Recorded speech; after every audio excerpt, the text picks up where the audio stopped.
Η Ελίνα Νικολίτσα είναι λυρική τραγουδίστρια.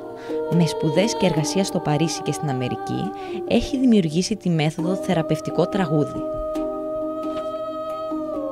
Συναντηθήκαμε στο Casa Delfino για να μας εξηγήσει τι μπορούμε να καταλάβουμε από τη φωνή μας και τις φωνές των άλλων και πώς και με ποιες προϋποθέσεις μπορούμε να θεραπευτούμε.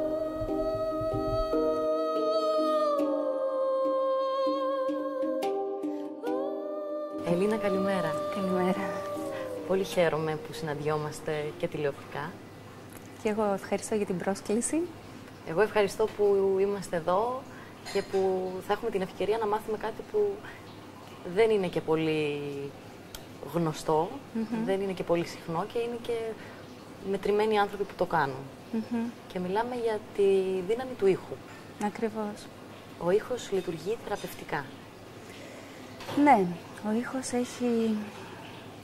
Η διάσταση του ήχου απλώνει στα πάντα, από τη γέννηση του κόσμου μέχρι το σώμα μας, από τον μακρό κόσμο στο μικρό κόσμο.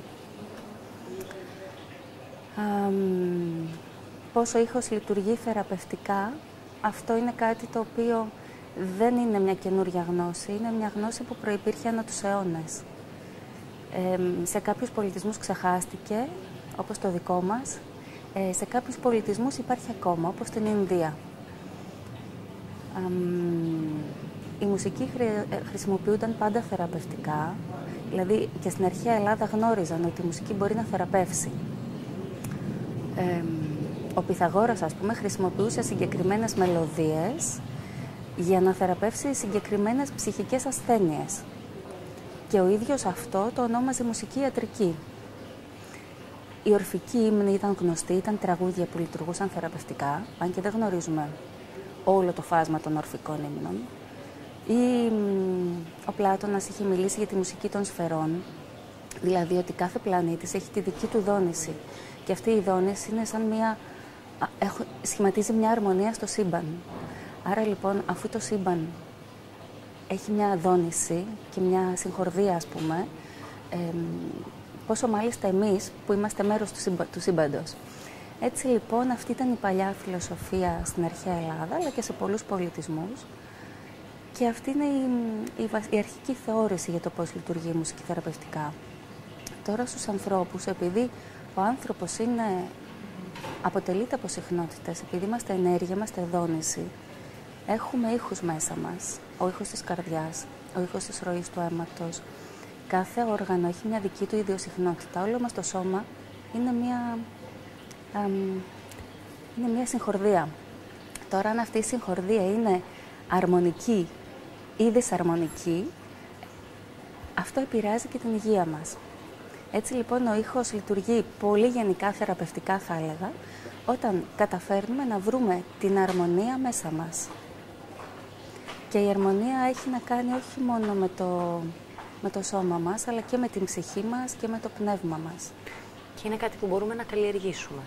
Ναι, είναι κάτι που καλλιεργείται.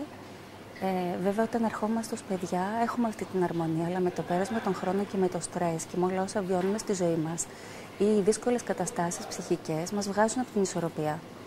Έτσι λοιπόν η μουσική είναι ένα πολύ καλό εργαλείο και πολύ άμεσο, γιατί έχει πολύ δύναμη να μας βοηθήσει να ξαναβρούμε αυτή την ισορροπία. Όταν λες η μουσική, από το να ακούμε μουσική μέχρι να παράγουμε με τη φωνή μας μουσική. Ναι. Η μουσικοθεραπεία γίνεται με διαφορετικά όργανα. Εγώ το όργανο που χρησιμοποιώ είναι η φωνή. Γιατί η φωνή πηγάζει από εμάς, μας συνδέει με τα συναισθήματά μας και μπορούμε να τη χρησιμοποιήσουμε για την έκφρασή μας και την αρμονία που περιέγραψα. Για μένα η φωνή είναι ένα πολύ δυνατό όργανο, το οποίο όλοι χρησιμοποιούμε, αλλά δεν είμαστε συνειδητοί. Αυτό είναι το θέμα. Και αυτό που κάνω είναι να δείχνω στους ανθρώπους έναν τρόπο να γίνουν συνειδητοί με τη φωνή τους, πώς θα τη χρησιμοποιούν σωστά και πώς μπορούν να αντιλαμβάνονται τις φωνές των άλλων. Δηλαδή η φωνή μας δίνει μηνύματα. Εκτός του ότι μπορεί να μας θεραπεύει, δηλώνει και αυτό που είμαστε, γιατί η φωνή μας βγαίνει από την ψυχή μας. Έτσι λοιπόν πάμε σε ένα άλλο κομμάτι θεραπείας, το οποίο το ονομάζω θεραπευτικό τραγούδι. Το οποίο το θεραπευτικό τραγούδι τι είναι? Λοιπόν, το θεραπευτικό τραγούδι είναι μία σύνθεση σπουδών που έχω κάνει σε 3 διαφορετικούς τομείς. Ο ένας είναι ο τομέας της τέχνης, ως λυρική τραγουδίστρια. Ο άλλος είναι ο τομέας της επιστήμης, έκανα το διδακτορικό μου στην ακουστική της φωνής. Και ο άλλος είναι η εναλλακτική ενεργειακή θεραπεία που σπούδασα στην Αμερική. Έτσι λοιπόν συνέθεσα αυτά τα 3 και έφτιαξα μια δική μου τεχνική, η οποία πηγάζει όχι μόνο από τις σπουδές μου, αλλά από όλα τα βιώματα που έχω μέχρι τώρα. Γιατί για μένα η φωνή μου ήταν πάντα ο κεντρικός άξονας, το κεντρικό σημείο ενδιαφέροντος. Έτσι λοιπόν αυτή η τεχνική βοηθά τους ανθρώπους να μάθουν να χρησιμοποιούν τη φωνή τους και να εναρμονίζουν το σώμα τους, την ψυχή τους και το πνεύμα τους. Όλοι μας έχουμε τη δυνατότητα να το κάνουμε αυτό? Ναι, όλοι έχουμε τη δυνατότητα και μάλιστα αυτό που λέω είναι ότι δεν υπάρχει φάλτσος, δεν υπάρχει άσχημη φωνή. Όλες οι φωνές έχουν την δική τους ιδιαιτερότητα, αρκεί να είναι εναρμονισμένες με εμάς. Το να γίνουμε συνειδητοί για τη φωνή μας σημαίνει ότι ψάχνουμε λίγο βαθύτερα τον εαυτό μας. Πολλές φορές μιλάμε ή εκφραζόμαστε χωρίς να έχουμε συναίσθηση του τι λέμε ή τι μεταφέρει αυτό που λέμε. Γιατί η φωνή μεταφέρει μηνύματα που βρίσκονται κάτω από τη γλώσσα. Μπορεί δηλαδή να λέμε κάτι και ο τόνος της φωνής μας να υποδεικνύει κάτι διαφορετικό ή το αντίθετο? Ναι, αυτό συμβαίνει πάρα πολλές φορές σε ανθρώπους οι οποίοι δεν έχουν πολύ καλή επικοινωνία με τον εαυτό τους. Είναι αυτό που λέω εγώ, η διαφορά ανάμεσα στην καρδιά και στο κεφάλι. Η φωνή βγαίνει από την καρδιά, ενώ πολλές φορές ο λόγος, αυτά που σκεφτόμαστε και μεταφέρουμε μέσω του λόγου, είναι εγκεφαλικά. Άρα λοιπόν όταν υπάρχει δυσαρμονία στο κεφάλι και στην καρδιά, αυτό που σκεφτόμαστε και αυτό που νιώθουμε, εκεί υπάρχει δυσαρμονία και στη φωνή. Άρα τα μηνύματα που μεταφέρουμε δεν είναι καθαρά. Άρα η επικοινωνία που έχουμε με τον άλλον δεν είναι εν μέρει ειλικρινής. Η ένταση έχει ρόλο σε όλο αυτό, η ένταση της φωνής μας? Ναι. Δηλαδή ένας άνθρωπος ο οποίος μιλάει πολύ δυνατά στο τηλέφωνο, ας πούμε, ή γενικώς έχει ένταση στη φωνή του. Αυτό δείχνει κάτι, γιατί από την πρώτη φορά που συναντηθήκαμε μιλάς τόσο σιγά και προσπαθώ κι εγώ να μιλάω πιο σιγά και συνειδητοποιώ δηλαδή πόσο δυνατά μιλάω. Όχι, δεν μιλάς δυνατά. Η ερώτηση είναι πάρα πολύ καλή, γιατί είναι ένα καλό παράδειγμα. Οι άνθρωποι που μιλάνε δυνατά συνήθως δεν ακούν οι ίδιοι τον εαυτό τους. Το δεν ακούνε κυριολεκτικά? Ναι. Ή και μεταφορικά? Το ίδιο, μεταφορικά, με την έννοια ότι ναι, δεν συνδέονται, δεν ακούνε τον εαυτό τους. Όχι με το αυτί τους, αλλά με όλη τους την αίσθηση. Και είναι πιο πολύ στο έξω παρά στο μέσα. Πιο πολύ αντιλαμβάνονται το εξωτερικό περιβάλλον παρά αντιλαμβάνονται τον ίδιο τον εαυτό. Μια φωνή που έχει ένταση μπορεί επίσης να δηλώνει θυμό. Μπορεί να δηλώνει άγχος, στρες, εντάξει. Αυτές είναι οι περιπτώσεις.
έχεις γεννηθεί με ένα χάρισμα, το οποίο είναι και να βλέπεις και να ακούς.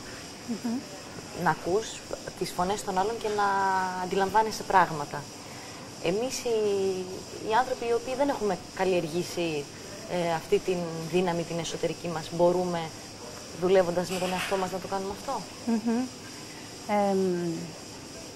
Αυτό που περιέγραψες πράγματι είναι χάρισμα, αλλά είναι ένα χάρισμα το οποίο καλλιεργήθηκε. Γιατί η φωνή για μένα έχει πολύ ενδιαφέρον και έτσι άρχισα να παρατηρώ τις φωνές των ανθρώπων. Άρχισα να παρατηρώ τι κάνουν οι φωνές των ανθρώπων σε μένα, πώς εγώ τις αντιλαμβάνομαι, τι κάνουν στους άλλους, παρατηρούσα και στους άλλους, ή πώς η δική μου φωνή όταν τραγουδάω, πώς επηρεάζει τους ανθρώπους. Έτσι λοιπόν, αυτό είναι κάτι το οποίο είναι και έμφυτο, αλλά και καλλιεργήθηκε. Με αυτή την έννοια μπορεί πολλοί κόσμος να το καλλιεργήσει και αυτή είναι και η δουλειά μου. Κάποιοι τραγουδιστές, οι οποίοι έχουν καταπληκτικές φωνές, αλλά δεν αγγίζουν τους ανθρώπους. Και αντίθετα κάποιοι, το ανάποδο, κάποιοι οι οποίοι δεν έχουν ιδιαίτερα καλή φωνή, αλλά αγγίζουν τους ανθρώπους γιατί θέλουν να προσφέρουν. Αυτό είναι ένα παράδειγμα της ενέργειας η οποία μεταδίδεται και το πώς όλοι μας τελικά μπορούμε να αντιληφθούμε όταν κάτι μας προσφέρεται ανιδιοτελώς. Σωστά. Σωστά το έθεσες, γιατί ουσιαστικά η φωνή είναι ένα μέσο για να μεταφέρει την ενέργεια. Που ενέργεια είναι συνήθως το συναίσθημα. Και η σκέψη είναι ενέργεια, αλλά το συναίσθημα είναι πιο άμεση ενέργεια. Οπότε είναι πολύ συχνό φαινόμενο και όλοι το έχουμε νιώσει κάποια στιγμή, ότι ένας τραγουδιστής μπορεί να έχει πολύ ωραία φωνή αντικειμενικά, αλλά εμάς να μην μας αγγίζει. Αυτό είναι ένα μεγάλο θέμα. Και αγγίζει δύο περιπτώσεις. Η μία περίπτωση είναι ο ίδιος να μην μπορεί να συνδέσει την ποιότητα της φωνής του με την ποιότητα του συναισθήματος, άρα αυτό που μεταφέρει δεν περιλαμβάνει συναίσθημα, άρα δεν μας αγγίζει. Η άλλη περίπτωση είναι το πώς εμείς δεχόμαστε αυτό, δηλαδή είναι και ο πομπός αλλά και ο δέκτης. Κατά πόσο εμείς είμαστε δεκτικοί να αντιληφθούμε ή να νιώσουμε μέσα στην καρδιά μας το αποτέλεσμα μιας μουσικής.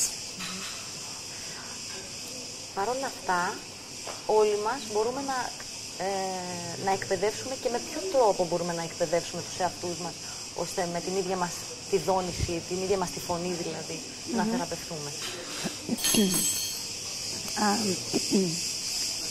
Έχω αναπτύξει μία μέθοδο ακριβώς για αυτό το λόγο, που δεν έχει να κάνει καθόλου με τις κλασικές μεθόδους εκμάθησης του τραγουδιού της φωνής.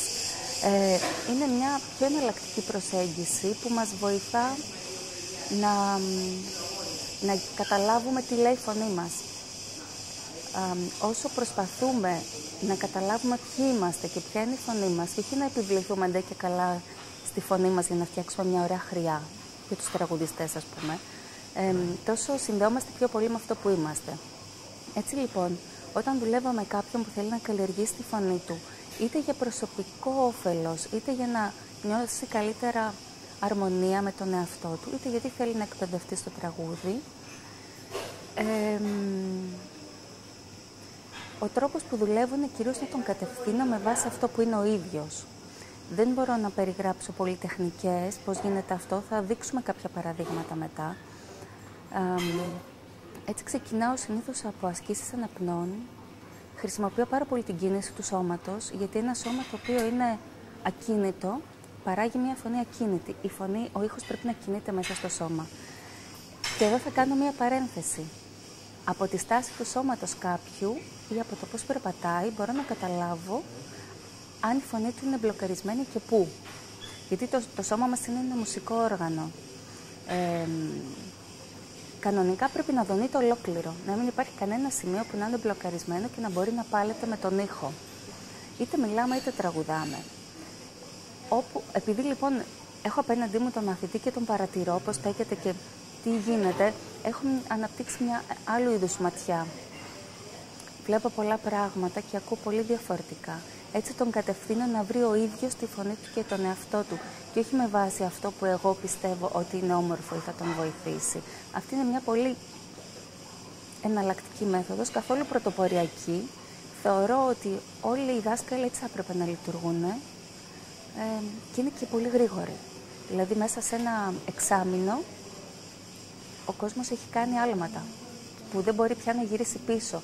Είναι πολύ συνειδητός, έχει αλλάξει η φωνή του, έχει αλλάξει ο ίδιος, είναι σε μια καλύτερη κατάσταση με τον εαυτό του. Πώς γίνεται μια συνεδρία που εσύ λειτουργείς σαν φωνή για λογαριασμό του ατόμου που θέλει να θεραπευτεί? Λοιπόν, υπάρχουν δύο τρόποι. Ο ένας τρόπος είναι να τον κατευθύνω να χρησιμοποιήσει ο ίδιος τη φωνή του. Δηλαδή, αν αυτός ο άνθρωπος έχει περάσει κάποιο σοκ, θα τον βοηθήσω να εστιάσει στο ηλιακό του πλέγμα και να βγάζει ήχους στο ηλιακό πλέγμα. Αν αυτός έχει περάσει ένα συναισθηματικό τραύμα στην καρδιά, θα τον βοηθήσω να επουλώσει τα τραύματα με ήχους απαλούς στην καρδιά. Δηλαδή εσύ για λογαριασμό του, εσύ με τη δική σου φωνή... Όχι, με τη φωνή του, στο πρώτο στάδιο, τον βοηθώ να κατευθύνει τους ήχους μέσα στο σώμα του. Οι ήχοι έτσι λοιπόν όταν έρχονται και δονούν όλο το σώμα, εγώ λέω ότι κάνουν ένα είδος εσωτερικού βελονισμού. Έρχονται, θρέφουν και ενεργοποιούν κάποια σημεία στο σώμα, τα ξεμπλοκάρουν. Αυτή είναι μία μέθοδος. Και η ήχη αυτή είναι όχι τραγούδι. Όχι απαραίτητα μελωδία, μπορεί να είναι ένα συγκεκριμένο το οποίο να νιώθουν ότι κυλά μέσα στο σώμα. Και στην περίπτωση που εσύ λειτουργείς με τη φωνή σου για αυτούς. Ωραία. Όταν λοιπόν υπάρχει δυσκολία και δεν μπορούν να φτάσουν από μόνοι τους σε αυτό το αποτέλεσμα, χρησιμοποιώ εγώ τη φωνή μου σε αυτούς. Αυτό είναι κάτι το οποίο προέκυψε σαν δικό μου χάρισμα και ταλέντο, να αντιλαμβάνομαι όταν βλέπω το σώμα κάποιου, να αντιλαμβάνομαι ποια είναι τα δυσαρμονικά του σημεία. Έτσι λοιπόν, χρησιμοποιώ τη φωνή μου. Αυτό δεν είναι κάτι που το κάνω μόνο εγώ. Αν κάποιος ψάξει στο ίντερνετ, μπορεί να δει ανθρώπους να χρησιμοποιούν τη φωνή τους. Αρκεί να πω ότι υπάρχουν μηχανήματα και έρευνες παγκοσμίως και σε πατενταρισμένα μηχανήματα, τα οποία και έρευνες οι οποίες αποδεικνύουν ότι μια συγκεκριμένη συχνότητα είναι, ας πούμε, για τους μύκητες, μια άλλη συχνότητα είναι για τον καρκίνο, η τάδε συχνότητα είναι για την τάδε πάθηση. Αυτά πια είναι κατηγοριοποιημένα, υπάρχει μια μεγάλη λίστα συχνοτήτων. Και αποδεκτά επιστημονικά. Ναι, υπάρχουν πολλοί επιστήμονες οι οποίοι δουλεύουν σε αυτό. Οπότε με τον ίδιο τρόπο κάνω εγώ με τη φωνή μου. Νιώθω τι χρειάζεται ο άλλος και στέλνω πάνω του αυτή τη συχνότητα που χρειάζεται. Έτσι λοιπόν, αν ο ήχος πέσει σε ένα όργανο, σε ένα σηκώτη το οποίο νοσεί, αρχίζει και το κουρδίζει, το ξαναβάζει στην αρχική του λειτουργία. Πόσο σημαντικό είναι ένας άνθρωπος να είναι θετικός σε όλο αυτό? Και αν δεν είναι θετικός, έχει αποτέλεσμα αυτό? Πολύ ωραία ερώτηση και αυτή. Αυτό που λέω είναι ότι αν ένας θεραπευτής αξίζει 100 και ο θεραπευόμενος βάλει 1, θα πάρει 100, πολλαπλασιάζεται. Αν ένας θεραπευτής αξίζει 1000 και ο θεραπευόμενος βάλει 1, θα πάρει 1000. Αν ο θεραπευόμενος βάλει 0, θα πάρει 0. Άρα λοιπόν πρέπει να είμαστε δεκτικοί και να θέλουμε να αλλάξουμε. Και αυτό είναι ένα πολύ μεγάλο ζήτημα. Κατά πόσο πραγματικά μπορούμε να αφήσουμε το παρελθόν, τις συνήθειές μας και να αλλάξουμε και να γίνουμε διαφορετικοί άνθρωποι. Γιατί η ζωή ούτως ή άλλως κυλάει και φέρνει πολλές προκλήσεις. Είναι όμως τελικά ότι αυτό το οποίο πιστεύεις ότι θα σε θεραπεύσει, θα σε θεραπεύσει έτσι κι αλλιώς. Δηλαδή, αν εγώ πιστεύω ότι με θεραπεύει η μουσική, θα θεραπευτώ από τη μουσική.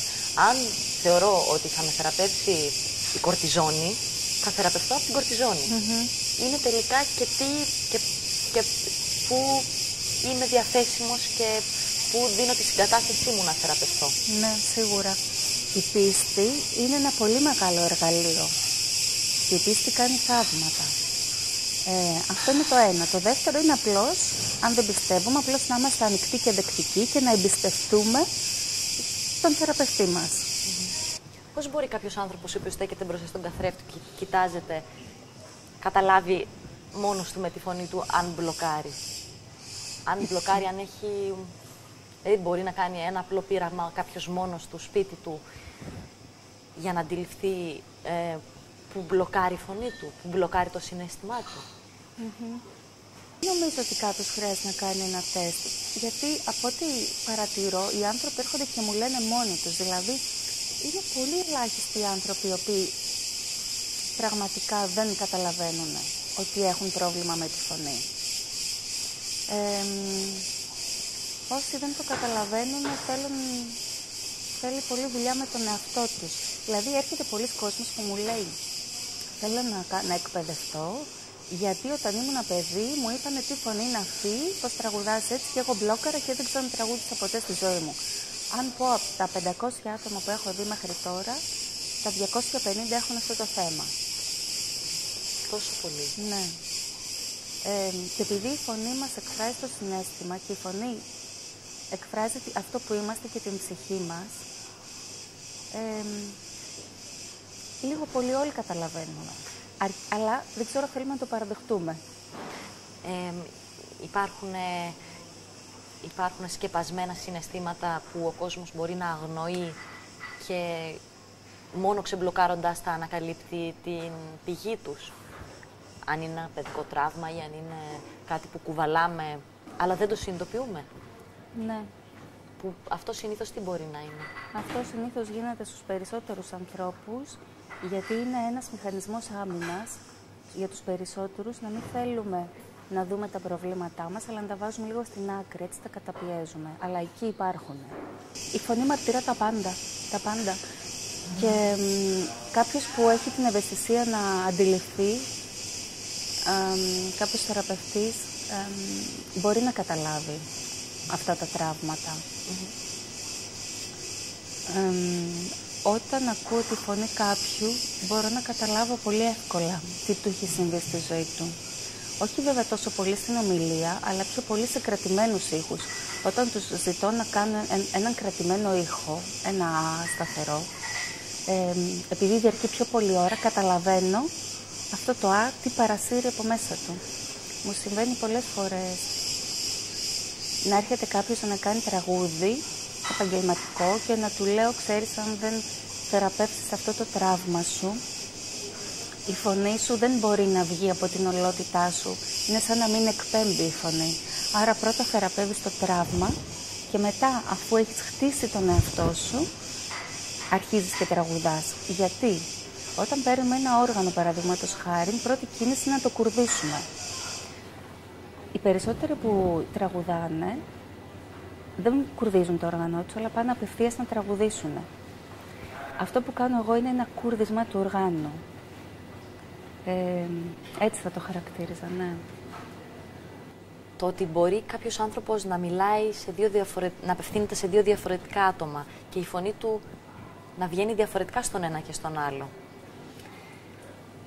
Αυτό δηλώνει καταρχάς ότι αυτό το άτομο είναι πολύ ευαίσθητο και ότι οι δονήσεις των άλλων τον επηρεάζουν πολύ. Έτσι λοιπόν, όταν ο άλλος έχει μια ισχυρότερη δόνηση από αυτόν, στο πώς εκπέμπει, αν εκπέμπει πολύ θετική ενέργεια, που είναι ισχυρότερη από τον άλλο, γιατί λειτουργούμε οι άνθρωποι σαν συγκοινωνούντα δοχεία, με αυτό που εκπέμπει επηρεάζει και τον άλλον άνθρωπο να είναι μέσα στη δική του συχνότητα. Αν η δική μου συχνότητα είναι πολύ ισχυρή, θα επηρεάσω και σένα. Αν είναι θετική, είναι θετικό. Αν είναι αρνητική, είναι αρνητικό. Άρα αυτό το υποσυνείδητο που βγαίνει, είναι καλό να το λαμβάνουμε υπόψη μας. Ναι, να το λαμβάνουμε υπόψη.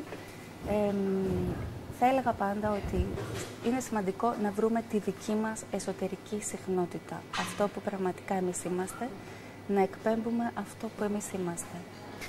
Σε καλούν πολύ στο εξωτερικό και αυτό είναι πολύ ευχάριστο για το ότι είσαι Ελληνίδα και κάνεις ωραία πράγματα στο εξωτερικό. Οι Έλληνες σε τι στάδιο βρίσκονται όσον αφορά τις θεραπείες που κάνεις? Θα έλεγα ότι αρχίζει και ανοίγει, είναι πιο εύκολα να το καταλάβει κάποιος και επειδή πρόκειται για φωνή, είναι ελάχιστοι αυτοί που δεν το καταλαβαίνουν. Δηλαδή, όταν ξεκινάω και τραγουδάω σε κάποιον, ακόμα και αν δεν ξέρει καθόλου από εναλλακτικού είδους θεραπεία, θεραπείες. Όταν τραγουδάω και αγγίζει η φωνή μου την καρδιά του και αρχίζει και συγκινείται, ή του έρχονται εικόνες, ή νιώθει πράγματα, ή χαλαρώνει. Που εσύ όμως εκείνη τη στιγμή που τραγουδάς για κάποιον, παίρνεις τη δική του ενέργεια και την αναπαράγεις. Ακριβώς. Συντονίζομαι με αυτόν, νιώθω τι ανάγκη έχει και τραγουδάω για αυτόν. Και έτσι λοιπόν ο ήχος είναι σαν για αυτόν, είναι σαν να αυτοσχεδιάζω για τον καθένα ξεχωριστά. Αυτό είναι κάτι πολύ όμορφο. Γιατί, ας πούμε, με νανουρίσματα όλοι ξέρουμε τι όμορφα είναι να σε νανουρίζει κάποιος, να τραγουδάει κάποιος για σένα. Πόσο μάλιστα όταν αυτός ο κάποιος βλέπει ποιος είσαι και τι έχεις ανάγκη και σου στέλνει τις μελωδίες που χρειάζεσαι. Και το περίεργο είναι ότι μπορώ να τραγουδήσω για 10 διαφορετικούς ανθρώπους και η φωνή μου να είναι 10 φορές διαφορετική. Γιατί ακριβώς τραγουδάω για τον άλλον.